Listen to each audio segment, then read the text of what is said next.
Rapunzel, from the Babbles Audio Galaxy. A modern retelling inspired by the original story written by the Brothers Grimm. Voiced by Brittany Babbles. Once upon a time, back in the days when no one ever heard of therapy, prenatal vitamins, or reasonable conflict solution, there lived a loving couple who desperately wanted a child. They tried everything, charting cycles, drinking questionable teas pushed by well-meaning but unqualified neighbors, even lighting candles under specific moon phases. Years slipped by, hope dimmed, and the house stayed quiet. Their modest cottage sat right beside a walled garden that was almost offensively perfect. Every carrot was straight, every rose petal symmetrical, every herb arranged like it had been styled for a magazine shoot. The garden, of course, belonged to a witch, not the fun, cauldron-stirring TikTok potion kind, but the ancient, terrifying sort who carried centuries of grudges and radiated "don't test me" energy. No one trespassed. Not teenagers on dares. Not deer or squirrels. Not even the neighborhood HOA. One afternoon, the wife stood at the window, gazing into the forbidden garden. Her eyes locked onto a patch of edible flowers. Deep, green, glossy leaves, glistening in the sun like they'd been personally misted by angels. Something primal snapped inside her. At first, it was subtle. Those edible flowers look really fresh. Even the leaves look like delicious lettuce, she murmured over dinner. Her husband nodded politely. A few days later, "Honey, I can't stop thinking about that edible flower plant." He offered to make her salad with the lettuce they already had. By the end of the week, she was draped dramatically across the couch, one hand on her forehead. Woe is me. "If I do not get to try that edible flower," she whispered, voice trembling, "I will simply waste away. You'll find me one morning faded into the upholstery. Please, honey, please let me have it." The husband stared at his wife, whom he loved more than his own common sense, and he realized he only had two options.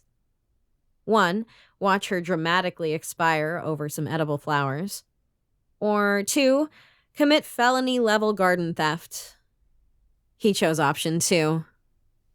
That very night, under the cover of darkness, he crept to the wall, scrambled over, scraping his knees and dignity in the process, and snatched a handful of the edible flowers.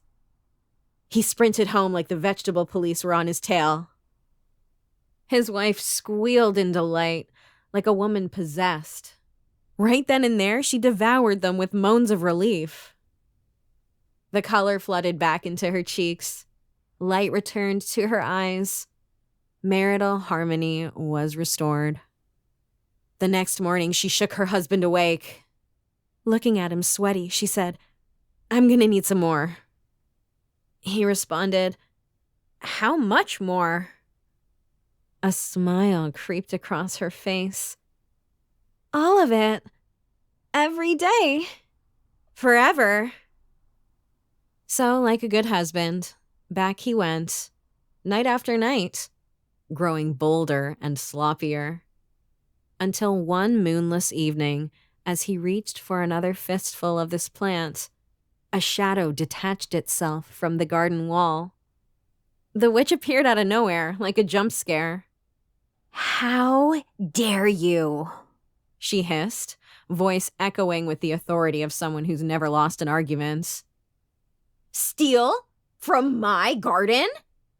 Do you have any idea how long it takes me to grow this plant without shortcuts or pesticides?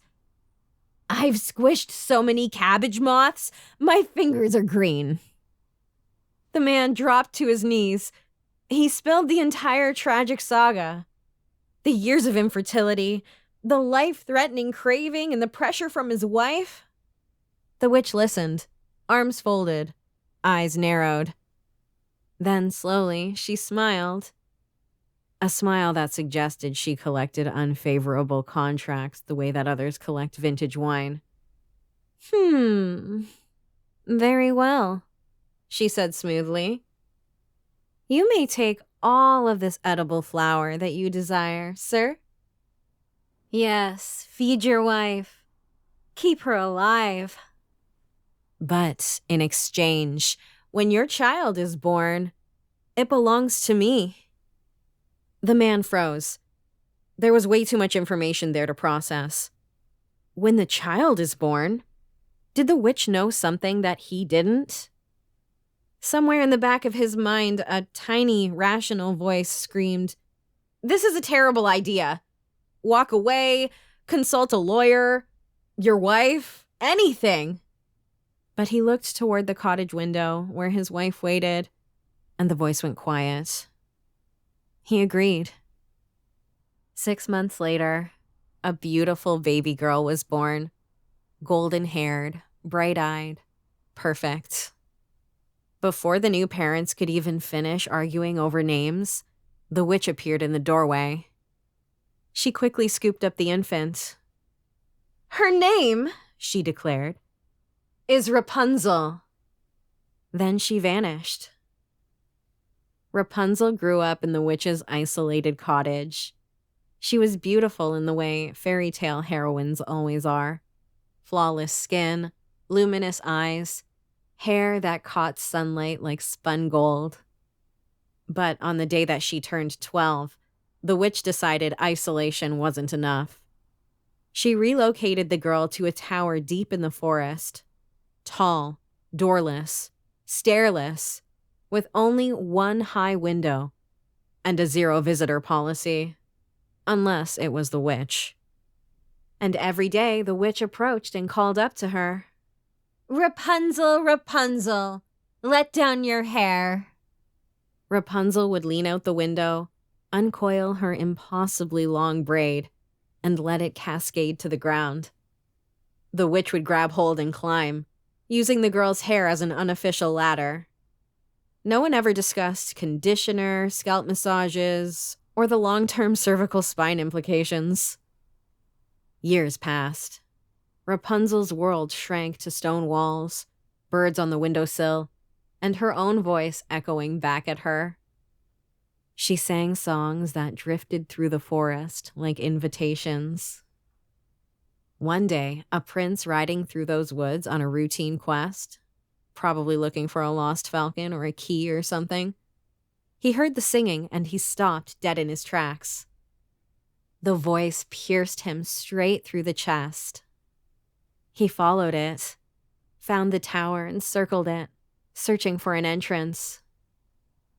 Finding none, he probably should have taken it as a giant red flag, but instead he returned daily, hiding in the bushes like a creep. Eventually, he witnessed the whole witch's hair elevator thing, and he thought, okay, so that's the access protocol. That night, after the witch left, he stepped into the clearing and called out softly, "Rapunzel, Rapunzel, let down your hair." The golden rope unfurled, and he climbed, less gracefully than the witch. He was grunting and cursing under his breath. And finally, he made it through the window, straight into Rapunzel's personal space. She screamed, reasonably, and he threw up his hands. "Oh, ma'am, I'm so sorry. I'm the one that's been listening to you sing. I swear, I'm harmless. I just wanted to meet the voice." Rapunzel, whose entire social circle consisted of one controlling guardian, stared at this sweaty, earnest stranger. She judged him. He had kind eyes. He complimented her voice without mentioning her hair. They talked until moonlight faded. He visited her every evening after that. They shared stories, his of places and tournaments, hers of sky and songs and profound loneliness. He brought her silks to weave into a ladder to escape. Even though there were none on her tower, she began to dream of doors that opened outward. They call that manifesting, I think. Love arrived quickly and completely, as it does when your sample size of human interaction is extremely limited. One day, in a moment of giddy carelessness, as the witch was climbing Rapunzel's hair, she blurted out, "Ugh, you're so much heavier than the prince." The witch climbed up to face Rapunzel. Her face rearranged itself into something truly terrifying. She seized Rapunzel's braid and hacked it off with garden shears. She banished the girl to a distant wilderness.